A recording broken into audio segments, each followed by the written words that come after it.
为了迄互老大人退休了后继续有发挥舞台，专营多元乐学发展协会邀请老大人来学习倒仔语，希望讲这台语的倒仔语咧会当训练这老大人学到这项趣味的过程，去到学校教囡仔讲台语。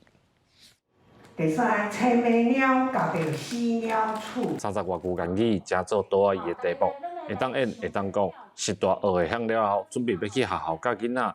互因哪算哪学台语，因为咱的囡仔吼，即马台语拢袂晓讲，啊老岁仔吼有怀旧，我老岁仔较早就跳的拢做好，拢会晓。啊，即马吼老师设计这个，我觉得说吼，你用也有用演的，啊，佫有用讲的，啊，佫有用画图的出来，佫互你去摇迄个图。它这个活动的设计可以让小朋友学习成语，然后长辈呢也可以灵活头脑，然后玩游戏。专营多元乐学发展协会举办本土语言老师的培训工作坊。 互老大人会当来发挥本土语言的专长，学习台语倒仔语来当做教材。这个牌卡内底大家看，面顶呢有迄个咱的成语，啊了有咱的图，咱的迄个客俗语的图，下口有咱的客俗语。